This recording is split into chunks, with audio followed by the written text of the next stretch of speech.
En primer lugar, quiero presentarme. Soy el obispo emérito de la diócesis de Las Cruces en el estado de Nuevo México, en los Estados Unidos. Me llamo Ricardo Ramírez y aquí estoy a la orden para hablarles un poco de mi vocación al sacerdocio y a todo lo que Dios me ha llamado a través de los años. Voy a empezar desde el principio, presentar algo cronológicamente. Yo nací en un pueblo pequeño llamado Bay City, en el estado de Texas. Y nací en Estados Unidos. Mi familia fue mexicana y vinieron de San Luis Potosí, de parte de mi mamá. De parte de mi papá tenemos raíces en Nuevo México y en España. De todos modos, cuando yo tenía quizá 3 o 4 años, tuve mi primera experiencia de fe, que yo recuerdo. Se reunía la familia para rezar la novena a la Virgen de Guadalupe. Mi tía Petra, una mujer de baja estatura, pero con mucha energía, y estaba criando a 4 hijos y a un esposo, y atendiendo a un esposo, bueno, como una ama de casa. Pero cada año reunía a toda la vecindad en su casa pequeña para rezar a la Virgen de Guadalupe esa novena. Una noche estábamos reunidos, yo recuerdo que yo estaba admirado de mi familia, que pues casi nunca rezaban como rezaban en ese tiempo, en ese momento. Y luego todos mis parientes y vecinos también rezando con mucha devoción. Y yo en realidad estaba muy admirado, pero no entendía qué es lo que estaba sucediendo. Una noche después de rezar la novena, regresábamos a casa con mis abuelos, ahí vivíamos. Y era una noche un poco fría, muy esclarecida, se veían todas las estrellas, era una noche preciosa. Y mi abuelito me llevaba de la mano y de repente me cargó en sus brazos y me puso sobre su hombro. Y yo me sentía muy importante, pues ese era el más alto del grupo. Y vi todas las estrellas. Y yo no sé por qué se me ocurrió en mi mente de infante elevar mis ojos y decir, gracias por las estrellas, esas son mías. Yo las reclamé como mías. Y le dije, gracias, no sé quién eres, quién hizo las estrellas, pero gracias por dármelas. Y eso fue, yo creo que fue el comienzo de mi vocación, con ese primer acto de fe. Y fue en torno a la devoción a la Virgen de Guadalupe. O sea, la Virgen fue la que me introdujo a Dios. Y estoy muy agradecido a esa Virgen. Y como dice el canto, desde que niño nombrarte supe, a la Virgen de Guadalupe.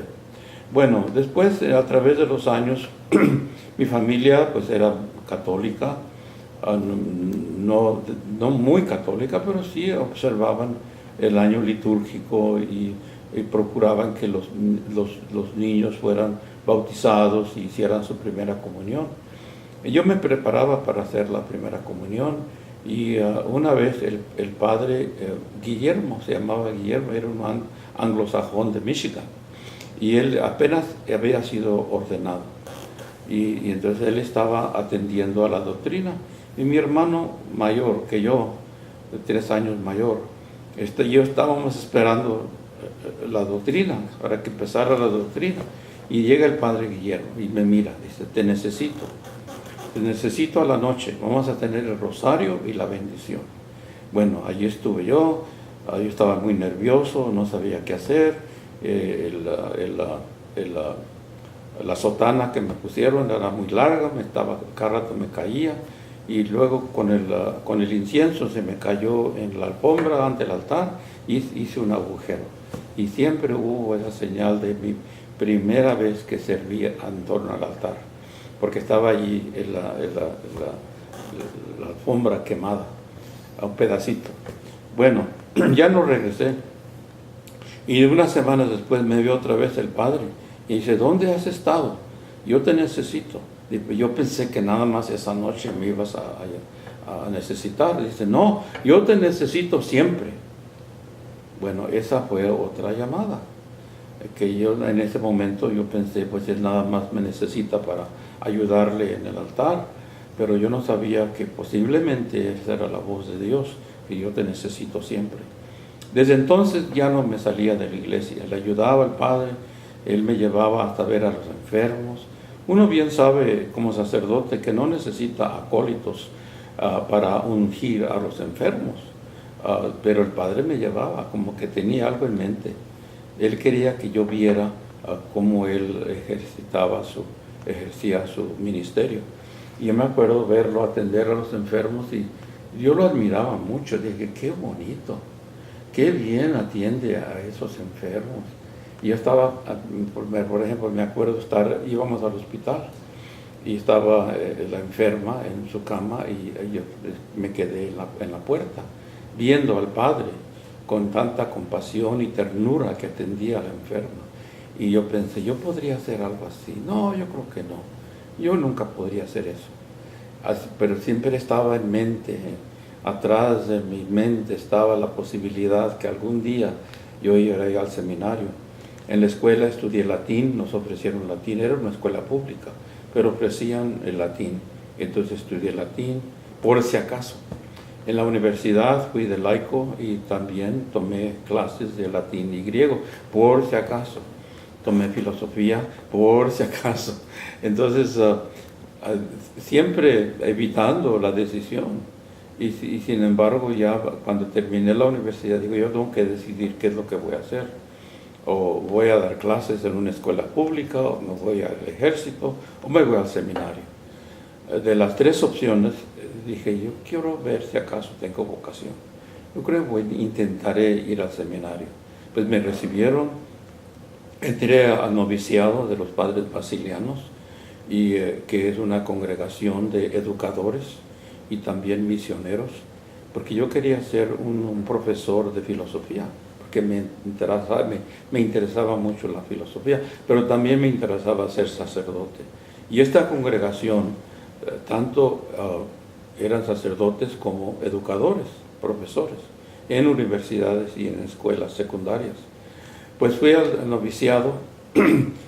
Después de la primera semana del noviciado, yo dije, este es para mí, me gusta, yo me quedaré.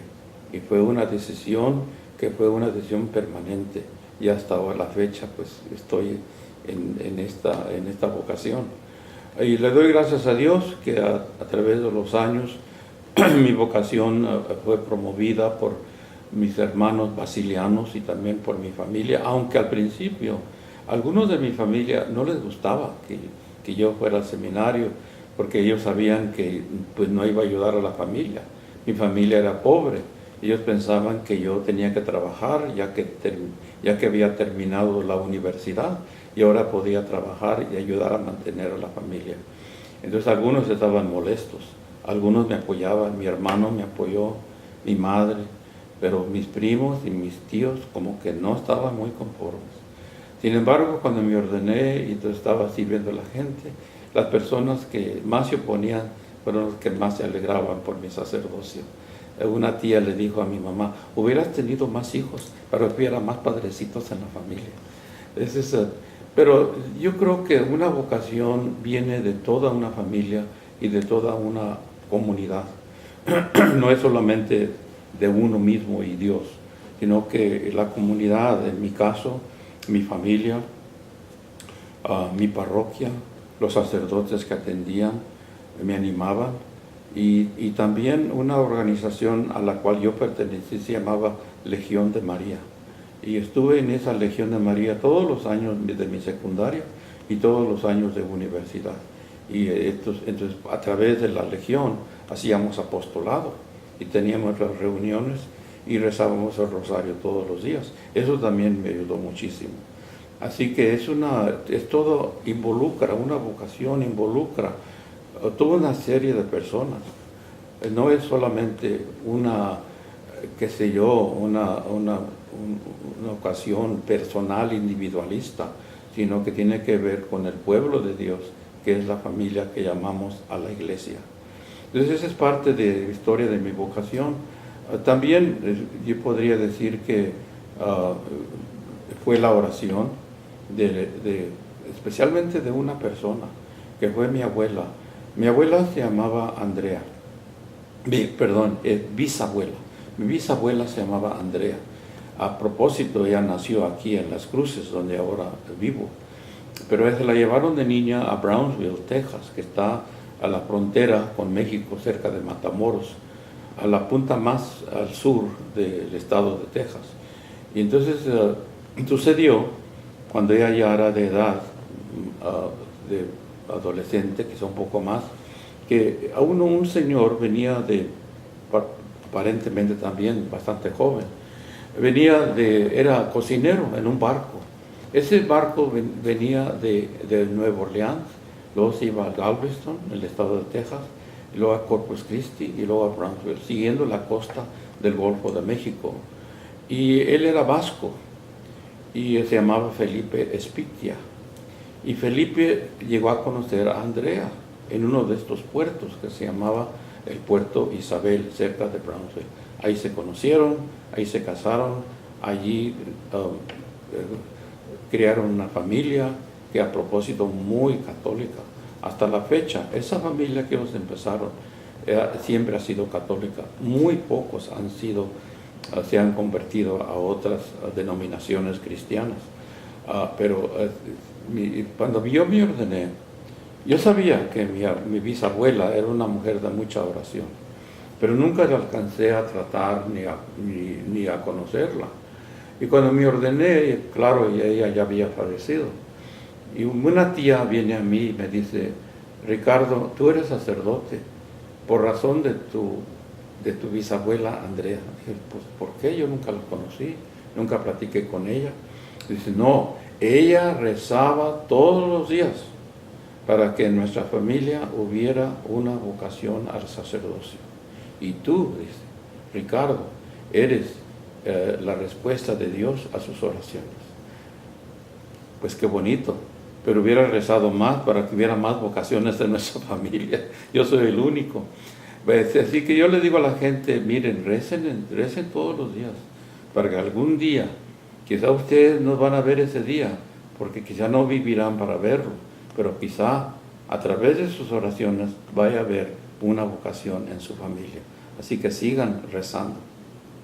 A través de los años yo luchaba con esa vocación y yo decía: pues sí quisiera, pero yo no sé si puedo, porque es una carga con mucha responsabilidad. Lo que siempre me hacía dilatar era que mi familia era pobre y yo sabía que mi familia necesitaba mi ayuda.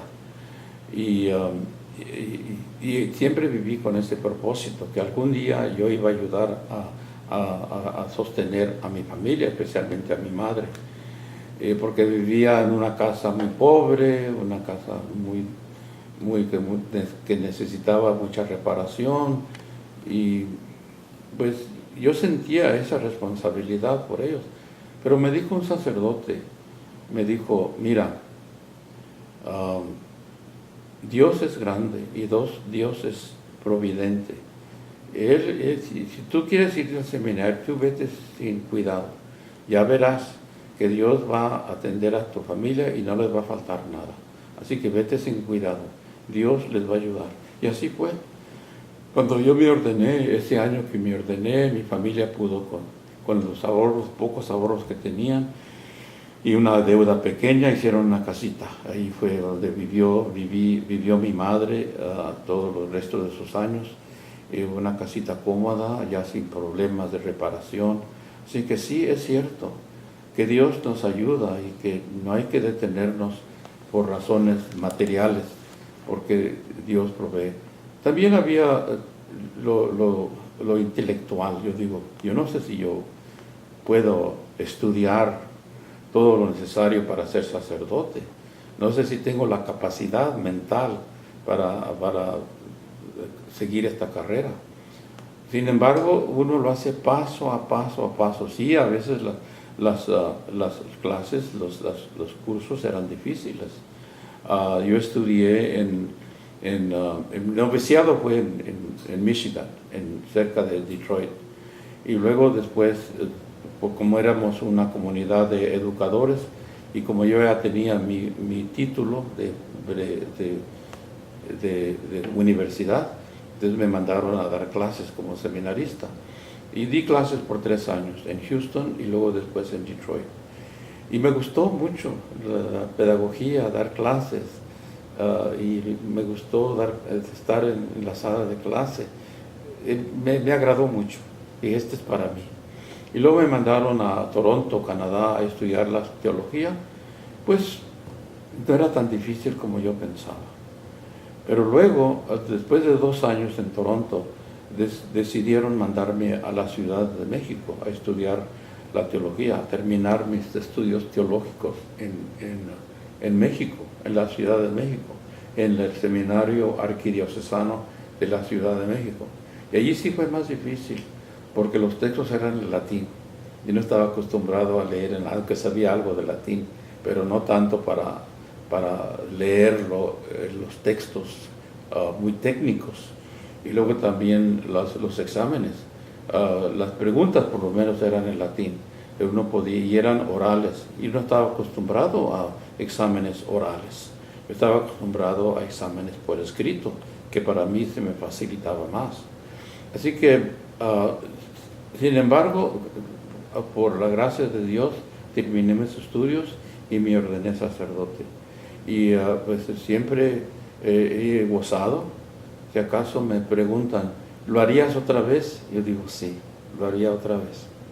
No tengo ningún remordimiento por haber escogido ser sacerdote. Es un gozo, es una satisfacción muy profunda. Uno ayuda a la gente como nadie más puede ayudar. Los médicos pueden ayudar, las enfermeras, los licenciados, los negociantes pueden ayudar a una persona, un psicólogo, pero no hay como la asistencia, la ayuda, la proximidad de un sacerdote, especialmente cuando hay un dolor muy profundo, cuando hay una crisis. Por ejemplo, a una hora de sacerdote, de obispo retirado, me llaman a hacer muchas cosas. Hace unos pocos días hubo un asesinato en un hotel aquí en Las Cruces y los trabajadores quedaron muy conmovidos por ese asesinato. Ellos vieron al Señor morir, algunos tuvieron que limpiar el piso de la sangre, muy conmovidos, y me llamaron a ir a rezar con ellos y a bendecir el lugar donde el Señor murió. Pues parece que les ayudó bastante, estaban muy agradecidos, pero no llamaron a un policía, no llamaron a un bombero, no llamaron a un licenciado, a un psicólogo, llamaron a un sacerdote, porque a veces solamente el sacerdote puede dar esa ayuda en esos momentos críticos. Así que sí, hubo algo de titubeo antes de hacer la decisión, y yo creo que muchos pasan por ese momento que no están seguros. Pero yo digo que la seguridad viene de la fe, la seguridad viene y es una inseguridad, porque la fe no vemos, o sea, uno cree aunque no ve, pero la fe nos ayuda mucho, la oración nos ayuda mucho, y también preguntar a otros, ¿tú qué piensas? ¿Tú crees que yo podría ser sacerdote? Y también allí hay una manera de comprender a lo que nos está llamando Dios, porque Dios nos llama muchas veces a través de otros. Y como digo, para mí la vocación viene de toda una serie de gente. No solo nace de uno, sino que se nutre y se insinúa por otros lo que Dios quiere para uno. Así que si acaso estás pensando o están pensando algunos que tú conoces, anímelos. Pero también cuando a un joven o un señor o una persona que tú conoces dice, yo estoy pensando ir al seminario, por favor no lo desanimes, no le digas, tú, yo te conozco, tú no puedes ser sacerdote. Entonces nunca digas eso, siempre anímalos, o no digas nada negativo, simplemente voy a rezar por ti para que hagas la mejor decisión. Pero eso sí, nunca, nunca desanimes a uno de tus compañeros que dice que a lo mejor Dios lo está llamando.